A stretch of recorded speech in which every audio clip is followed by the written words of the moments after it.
আসসালামু আলাইকুম। আজকে আপনাদের জন্য আমার রেসিপি হচ্ছে চিকেন মশলা। এটা এত বেশি ইয়াম্মি হয়, অবশ্যই একবার তৈরি করে খাবেন। তো যেরকমটা দেখছেন, প্রথমে আমি চিকেনগুলোর একটু বড় বড় টুকরো করে নিয়ে সেগুলোকে ভেজে নিয়েছি। একটু লাল লাল করে ভেজে নেওয়ার পরে এগুলো আমি তুলে ফেলছি। এবার ওই তেলের মধ্যেই আমি পেঁয়াজ কুচি দিয়ে দিয়েছি। এছাড়াও এর মধ্যেই আমি দিয়ে দিব গরম মশলা, তেজপাতা, দারচিনি, গোলমরিচ, এলাচ, এগুলো সব আমি দিয়ে নিয়েছি। এবারে একটু কিছুক্ষণ ভেজে নেব যতক্ষণ না পেঁয়াজটা নরম হয়ে আসছে। পেঁয়াজটা যখন একটু নরম হয়ে আসবে, মানে কালারটা যখন চেঞ্জ হয়ে যাবে, তখন আমরা এর মধ্যে অন্যান্য মশলাগুলো অ্যাড করব। তো এখন দেখতে পাচ্ছেন পেঁয়াজটা একটু নরম হয়ে এসেছে। এবার এর মধ্যে আমি আদা বাটা, রসুন বাটা এগুলো অ্যাড করে দিচ্ছি। এই রান্নাটা একটু হালকা আঁচে করবেন, তাহলে খেতে অনেক বেশি টেস্টি হবে। খুবই হালকা আঁচে আমি মশলাগুলোকে নেড়ে চেড়ে একটু ভেজে নিচ্ছি।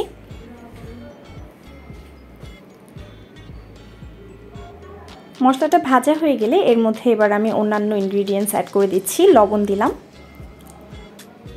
মরিচের গুঁড়া দিয়ে নিতে হবে, আপনাদের টেস্ট অনুযায়ী দিবেন। আবারও একটু নাড়াচাড়া করে নিচ্ছি। মশলাটা একটু ভালোভাবে কষাতে হবে আর কি, যাতে কাঁচা গন্ধটা না থাকে। এই পর্যায়ে আমি যোগ করে দিব সামান্য একটু মুরগির মাংসের মশলা। এটা আমি রাঁধুনিটা ব্যবহার করছি, যে কোনোটা আপনারা ইউজ করতে পারেন, হাইকোর পাওয়া যায়, আপনাদের টেস্ট অনুযায়ী ব্যবহার করবেন।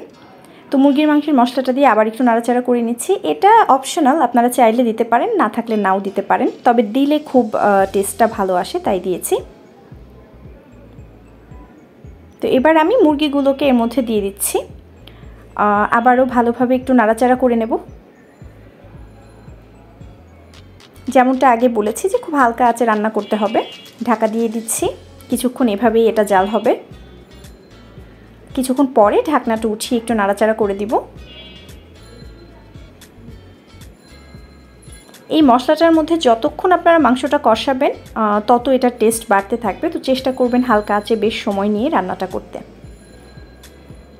আবারও আমি ঢেকে দিব এটাকে।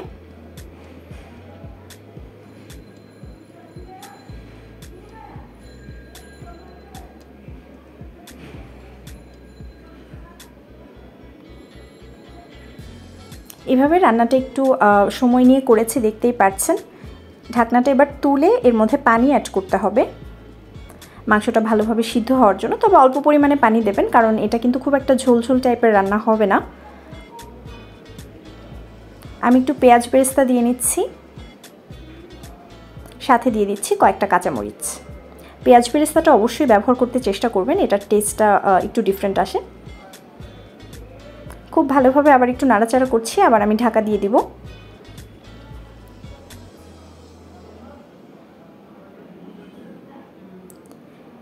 কিছুক্ষণ পর এটাকে আবার উল্টে পাল্টে দিতে হবে একটু।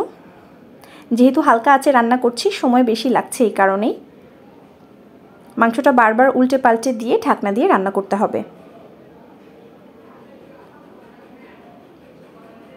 আবারও আমি ঢাকনাটা দিয়ে দিচ্ছি।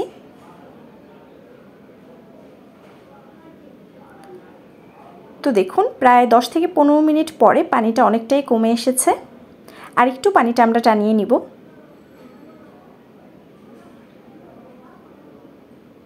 যেমনটা বলেছি, মশলাটা একদম গায়ে গায়ে লেগে আসলে তখন আমরা মনে করব যে রান্নাটা হয়েছে। দেখতেই পাচ্ছেন এখন কিন্তু পানিটা একদম শুকিয়ে গেছে, জাস্ট মশলাটা রয়েছে। আর কালারটাও খুব সুন্দর হয়েছে, আপনারা দেখতে পাচ্ছেন। পেঁয়াজ বেরেস্তাটা দেওয়ার কারণে কালারটার মধ্যে একটু লালচে ভাব চলে আসে। তাছাড়া মুরগিগুলো যখন আমি ভেজেছি তখন কিন্তু সামান্য ফুড কালার ব্যবহার করেছিলাম। লবণ, মরিচের গুঁড়া এবং সামান্য একটু ফুড কালার দিয়ে মেখে তারপর কিন্তু মুরগিগুলো ভেজেছিলাম, কাজে কালারটা এতটা সুন্দর হয়েছে। So this is the final look. আল্লাহ হাফেজ।